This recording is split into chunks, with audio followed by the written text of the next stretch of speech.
Anyone who wants to ask a question can unmute.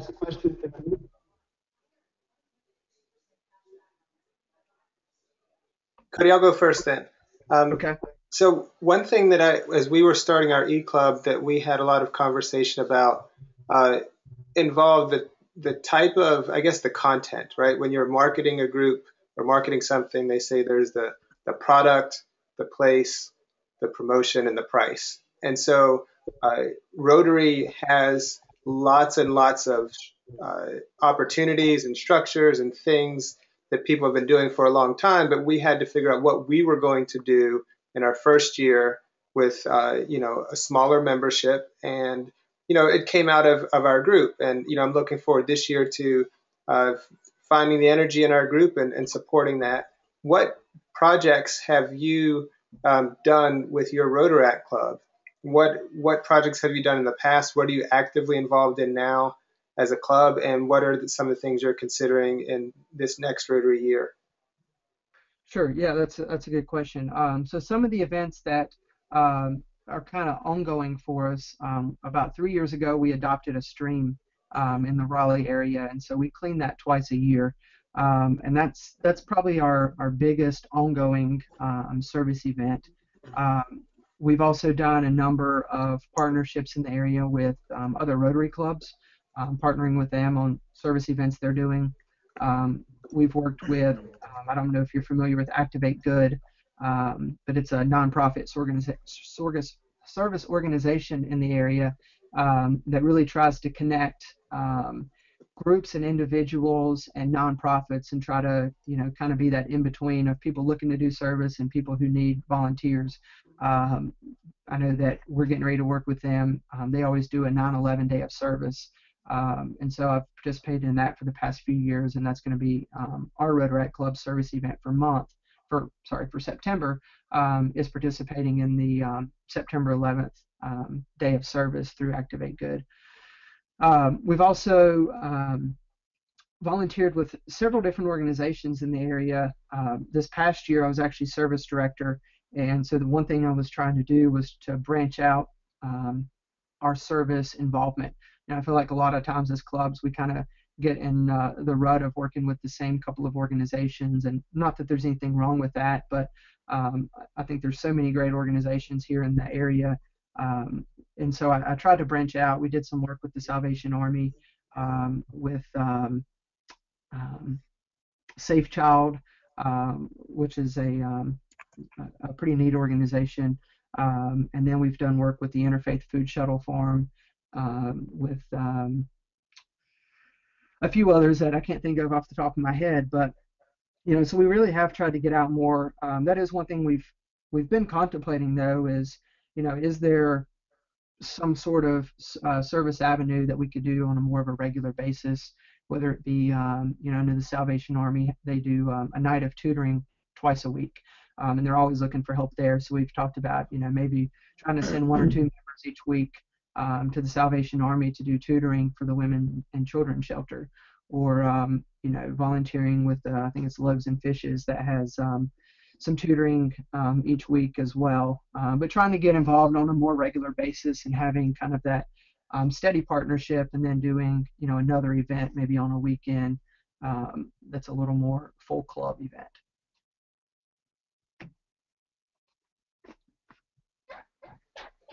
That's great. Uh, Can I ask a question, Rich? Richard, go ahead. Yeah, Cody, I just have a question, actually, two parts, short question with two parts. First, I'm curious about how Rotaract clubs come into being. What's the stimulus usually, if you know, that gets them going? Is it very often children or people who know about Rotary who come up and want to start their own? Is it on campuses? Is it faculty, or is it Rotary members who go out and look for opportunities to help start them? That's the first part of the question. The second is, you mentioned that UNC Chapel Hill is looking at re-energizing their club.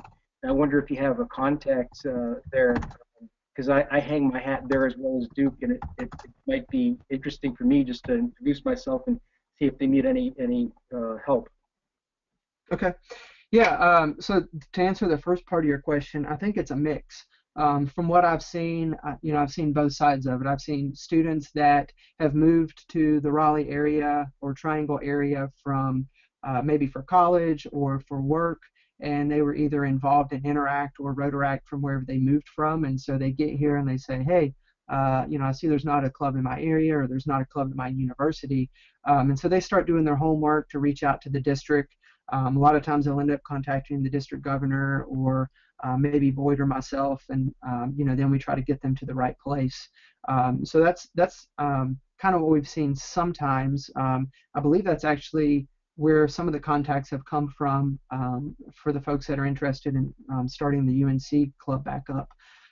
The Durham club, I believe, if I remember correctly, it's been kind of in the works for a couple years, but I believe that was the effort of several Rotarians from a number of clubs in the Durham area that said, hey, we see what Raleigh's done, and we think with Duke being here, with Central being here, with the tobacco warehouse or tobacco campus with all of the entrepreneurs here, that we really need a Rotaract club here in this area. And so then from that point, it's kind of thinking about do we want to do a college-based club? Do we want to do a community-based club? Personally, I'm 100% for community-based clubs because I think that there's a little more longevity in a community-based club. You don't have students that are graduating after a couple years and moving on, and maybe there's leadership to take over, maybe there's not.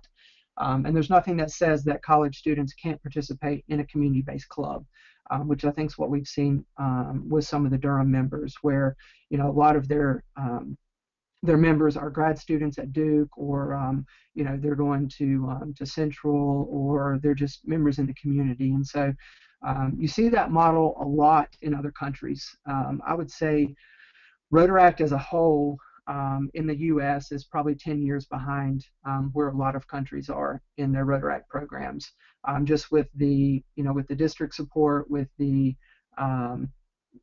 where they're at in their membership and their programs and what they're doing. And so I think that's one thing that we're trying to do now is kind of play catch up and try to get to where some of these clubs are in other countries. And so that's been one really neat thing about meeting so many people from clubs in other countries, learning about what do they do and what's working for them, how are they running their clubs, how are they doing service events. And then to hit on the second part of your question about the UNC club, I would be more than happy to connect you with, there's actually several people that are involved in trying to get that club back up and running. And so if you want to send me your contact info, I can loop you in, because I know they're definitely looking for people that are interested or work in the Chapel Hill area, or work on the college campus, know students, can help get the word out, or maybe even know some students that are at Carolina that may be good targets to kind of help get the club back up and running. Thank you.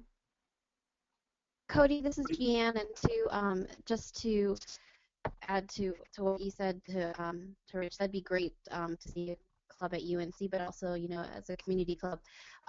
But since I have your email addresses, I'll send an email to both of you to connect you. Thank you. So I had a quick question. You have a lot of experience in marketing, and so how do you think in your district role now that your professional background has helped you either succeed, or what aspects of your career do you actually use in Rotaract, and what do you think kind of helps you be successful?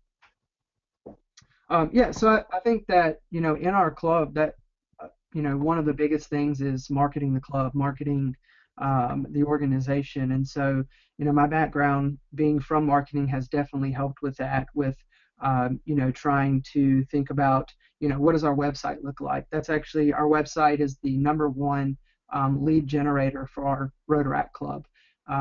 Anyone that or most of the people that show up to our meeting have found us through our website. They've filled out the contact us form, and they've done that through a Google search. So for anyone that doesn't have a good website, that's not using that to their advantage, they could potentially be missing out on members. And then as far as our events and different projects that we do, trying to make sure that we are planning enough time to, promote the event, to make sure that we're marketing it, and that we're letting people know, the organization that's putting an event on.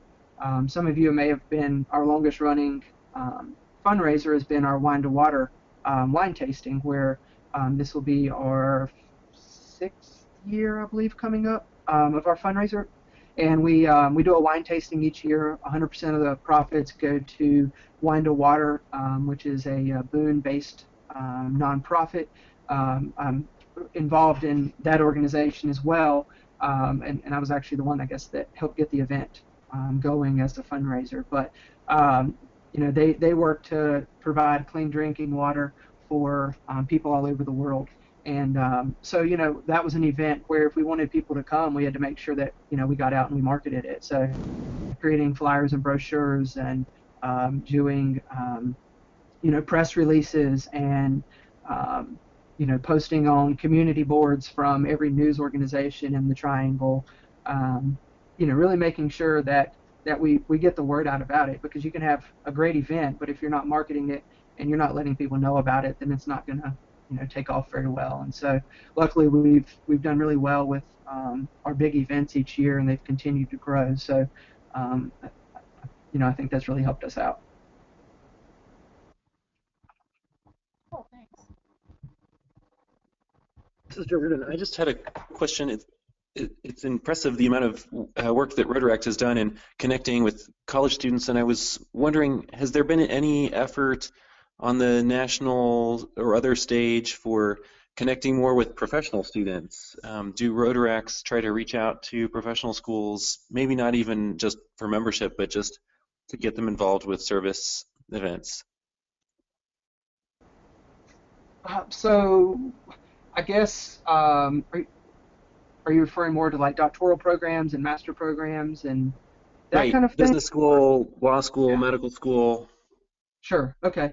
Actually, a lot of times I'll find that community Rotaract members are in those programs already. I know that within our Rotaract club, we've had students from Campbell's Law School, from Carolina's MBA program, and so some people that aren't necessarily working in the community as a young professional, but they're going to school full time as getting a master's or a doctorate, but they live in the Raleigh area. They've found our Rotaract club, and so they've gotten involved through that. So I think it kind of just happens organically. I think the main target that we've talked about now is how to, with us being on Raleigh areas where we meet for lunch, how do we target more of the downtown businesses and get those people involved. I think with students, sometimes it's hard depending on their the workload or their location for classes versus where they live, but there's definitely a connection there.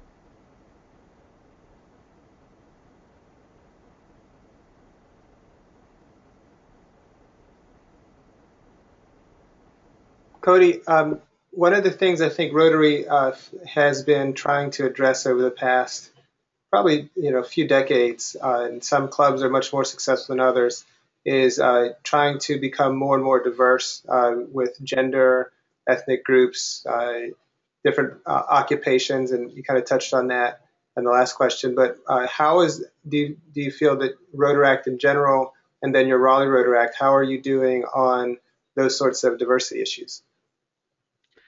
I would say that there's still probably some work we could do with that. One thing that I noticed just in all of my involvement as a young professional, especially in Rotaract, but with across every organization I'm involved in, which I think is kind of the opposite of Rotary, but probably because of its beginnings, is that there's a lot more female involvement in Rotaract and in a lot of the young professional organizations I'm involved in than there is males.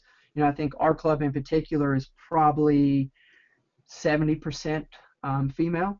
And you look at your average Rotary club, and it's probably the reverse or higher. Where 70+% is male. And so I think that's something that, like I said, one, I think that's with Rotary starting out as a men's organization. has probably hurt it a little bit. But as far as the younger generations too, I think you see maybe a lot more females that are active and looking to get involved, and a little more maybe outgoing. I'm sure there's probably some studies there that talk about that, but so that I definitely see that ratio being a little different in Rotaract and in young professionals than in your typical Rotary club. As far as race goes, I think that you see a pretty good mix in our club. I'm sure there's more we could do to diversify our club. But to be honest, we haven't, I was kind of talking about a lot of leads from our website. We really haven't done a tremendous amount of promotion for our club. That's something that, we've been talking about this year, is that a lot of our membership has been inbound. It hasn't been word of mouth, some, but a lot of it's just been organic. And so now we're talking about, how do we target members that aren't friends, no one has a connection with, and help diversify the club and to grow the club. And so I think that's something that we're looking at, just like Rotary clubs are looking at. Great, thank you.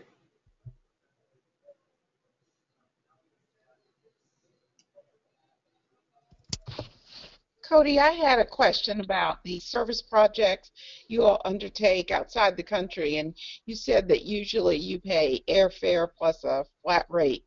And I wondered what that flat rate might be and how the remainder of the monies are raised for that. Sure. So that's with the Rotaract round trips, is what I was talking about there. And so the airfare really depends on where you're going. I was talking about these trips are all over the world. So, mine to Vancouver was probably one of the lower priced ones, just because, it's still within North America. The flight wasn't terrible.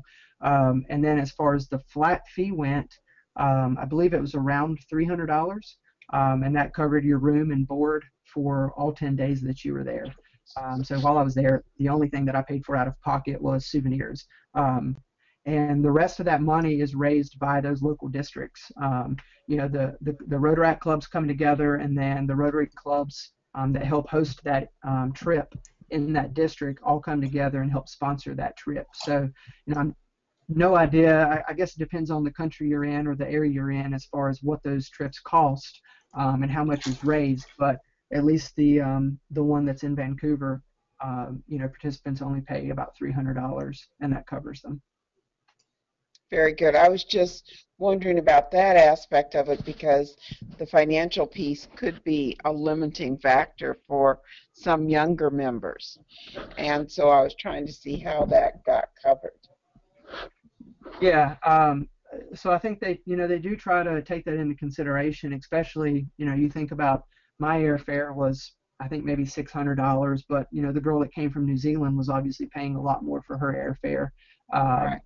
I think they try to take that into consideration, but that's also why I think there's trips all over the world, so that, hopefully you can find one that's maybe a little closer, that's maybe a little more budget friendly for you. And some of the trips, the fee may be even lower than that. I guess it just depends on how much sponsorship they've been able to raise and what they've been able to do. And I know there's times too when districts will or even local clubs will help sponsor someone. So, there's nothing to say that if I really want to go on this round trip, I talk to our sponsoring Rotary Club and say, hey, this trip's $300. I would really love to go. Here's the benefits. I'll come back and do a presentation. And so a lot of times sponsoring clubs will say, yeah, hey, you know what, we've got some money in our budget. We'll at least pay for the trip, if you pick up the airfare or something like that. So that's always a way to look at trying to do things like that. Mm-hmm. And Cody, when you said your room and board was covered, where did you stay and where did you eat? So we stayed with local Rotarians and Rotaractors. So I stayed at, I think he was the current president of their Rotaract club. I stayed at his house with him and his parents, and they had, a guest room. So actually that was kind of the guy's house. So me and Juglas, we stayed there. And then the girls stayed at a Rotarian's house that lived about a block away. So we stayed there for most of the trip, there were a few nights where we were traveling. Like we went to Whistler for 2 days, and so for 2 nights we stayed with Rotarians up there. But the district, they really worked. They've been doing this trip for a while, and so they have a lot of committed Rotarians in their district that are willing to host to make this trip happen every year. Okay. So there was no hotel rooms. I guess there was no expense for them as far as housing went. And then with our meals, we either ate them together at someone's house, or we ate, like, breakfast would be at your host house each morning, and so those families just made a commitment, to help the program. So the cost isn't tremendous, I would assume, for the district to put that program on. Thank you for sharing that with me. I appreciate it. Absolutely.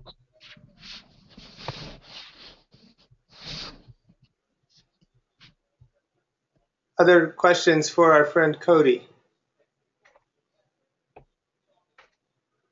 Cody, I'll ask you a question for a member who's not here tonight. Or did someone else want to go? Okay, Cody, it seems that you and possibly some of your fellow Rotaractors are pretty hardy, willing to go to places, like you said, Sri Lanka after the tsunami. One of our members, Dilshad Jaff, is really interested in helping people to prepare for and provide humanitarian and health relief in complex environments. Do you think that there are any folks in your Rotaract club that are that sort of adventurous, that would like to be more thoroughly prepared for the next, big disaster that happens? There's an organization out of Georgia Tech that does a lot of training. It's called their Center for Health and Humanitarian Systems, and they do a lot of disaster preparedness and disaster relief work. UNC Global School of Public Health is very interested in doing more in this area. And sometimes those of us who are a little bit over 30 and have children are not as adventurous as we once were. So I'm wondering if you or your colleagues in Rotaract might be interested in participating and learning more about this type of kind of really on the ground work that, Rotarians, for example, pushing the thresholds of polio back. Most of the countries where polio still exists are much more complex than some of the other places where polio has been defeated, whether it's, wars or, other issues. How hardy are the Rotaractors here in Raleigh? I would say it's a mix. I think there's a lot of people that are interested in, doing more traveling and getting involved and doing some of these service trips while they're young. But then I think there's the challenge with that is being a young professional. Sometimes you don't have as much control over, your time off from work or your finances, and so I think it's, kind of a hard situation that they have to deal with, where, I only get 5 days a year off for vacation, or I only get 10 days, but I have to use 5 of them for, the holidays. And so trying to, balance trips like that and work, I think, is one challenge that a lot of young professionals face. I guess I've been lucky in that I work from home, and I'm an independent contractor, and so I kind of am able to create my own schedule and go on trips like this, and so I'm a little bit more free in my abilities. But I think that's that's kind of the struggle that a lot of people our age are dealing with. Is, yeah, I've got this passion to travel and to help people and to do these humanitarian efforts, but how do I balance that with keeping my job? And so some employers are really good about that. A lot of the people in our club, their employers understand Rotaract and the connection with Rotary and the benefit that it provides to their organization and to their employees, and that's why they're able to get. I would say even when we have our lunch meetings, most people probably have to take at least an hour and a half, possibly 2 hours for lunch, depending on where they're coming from. But their employers understand that's only once a month, and the benefit that they're getting from the presentations and the speakers that we have. So I would say that, in general, most of our members are very open to getting more involved and to, having more hands-on projects and to, dealing with some of those complex situations in other countries. But it's just a matter of, working out the details. And maybe the highest and best use of some of your time would be in that planning and strategy process, maybe bringing some of your professional skills to facilitate things since you don't have the time or sometimes the finances to make them happen on the ground. Yeah, absolutely. We probably have time for one more question before I'm going to touch base on anyone that joined a little bit later or that we missed. Anyone have another question for Cody? One more question. I have a question. It's not of substance, but and I'm sure that Kevin or Jihan could give me the answer. But Cody, while we have you online, could you give your email address for contact purposes? Sure. It's CNWILLIA@gmail.com. Okay, thank you. Well, what I'd like to do is to turn it back over to Gian for any last announcements. I think that Elaine Marshall, did we introduce you, or did you get a chance to introduce yourself earlier in the meeting?